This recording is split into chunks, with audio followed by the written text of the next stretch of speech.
Okay, so I'm gonna try doing a little bit better quality of video with a landscape view and turning the camera around.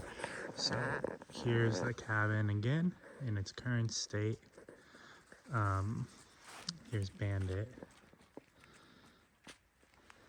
And we'll do another walkthrough and walk around for those people who are interested.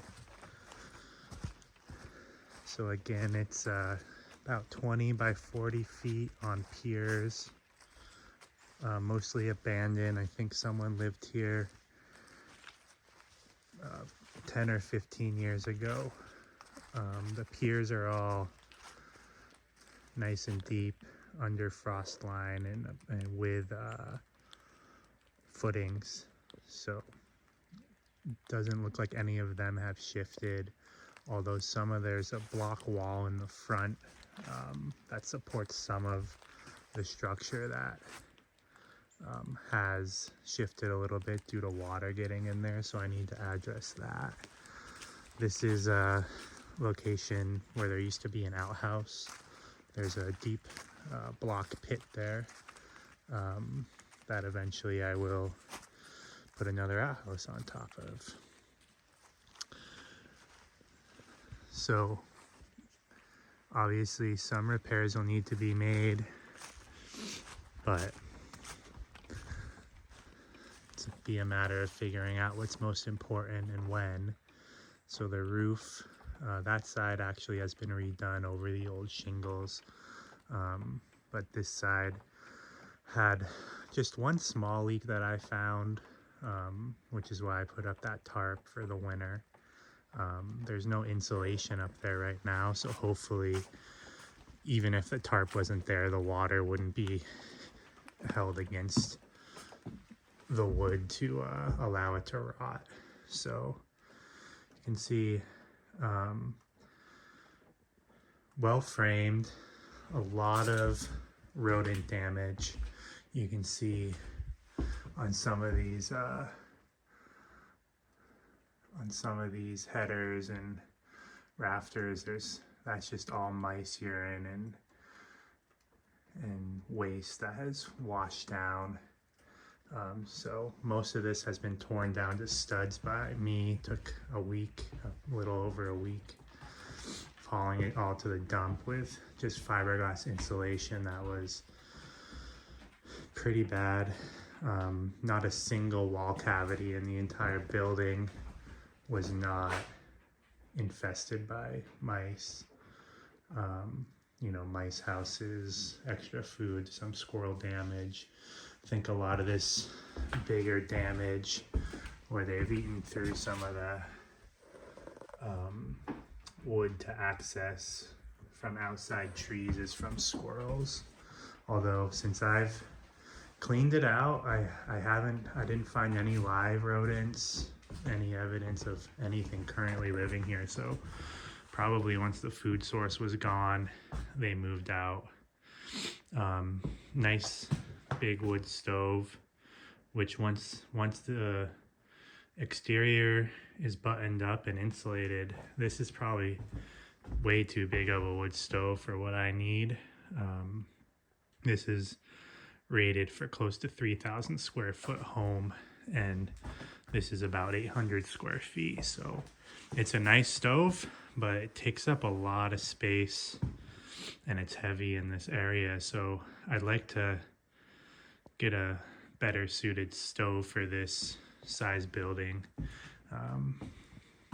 And maybe I would really like a glass front to be able to see some of the fire. So at one point someone had some plumbing hooked up in here, I think just a gravity fed type thing to get a shower. Currently nothing is hooked up. And I know at one point they were kind of trucking in water to the top of this hill in a tank that was just in the back of a van and running the water down into the house. So no running water, no plumbing, no electricity. It was piped. This is for some gas lights that were hooked up. I think I'm gonna get rid of all of that just because I can't be sure that the quality is good, and those are a little bit dangerous. So I'll have some gas lanterns, and then get this hooked up for solar for LED lights. So this is a nice tall ceiling in this room. It's 10 feet at least to the bottom of those rafters there. You can see there's some of the old insulation that I haven't torn out yet, just because that's where I was piling up all this waste wood for the winter. Some of that wood's usable, some of it's not, but mostly it was just in the building getting in my way, so I put it all in one place. In the spring, summer, I'll get that outside and covered so it's not in my way. These stairs, there was a ladder here. That's one of the first projects that I did, was got these stairs in, and they work pretty well. The space is kind of unique because of headroom, and you also headroom underneath because that's where the front door is. But they seem to work well. I need to get them tightened up a little bit. I'm gonna put some angle irons under the treads to hold those in. So it's a nice room here. I guess on the close to the south side, insulation was at one point stapled in these joists, but it had all fallen out and was just, when I bought the place, if you can imagine, it was all just sitting on the ground here, on the floor. So there was a leak up in this area. I don't know if you can see, it wasn't a big one, maybe in there, some water damage. But most of this is pretty solid. I'll check it out a little better in the summer. But because there was no insulation in those joists, allowing the water to sit there and rot, there wasn't that much damage, and that's probably what saved it. Some of those roof planks, I'm sure some of them will need to be replaced. I think down in this area there will be some damage, but we'll get that figured out when we rip the roof off and get ready to replace it. So I need to build some safety railings here, and then we've got another room in the taller side. Same thing. This side actually had, the insulation was stapled in, same as the other side, except there was some wood paneling holding it up, so it wasn't it hadn't fallen out or anything. But this is also the side of the roof, if you saw from the outside, that had already been redone, just shingles over the old shingles. So I don't think there's any water damage over here, but you can see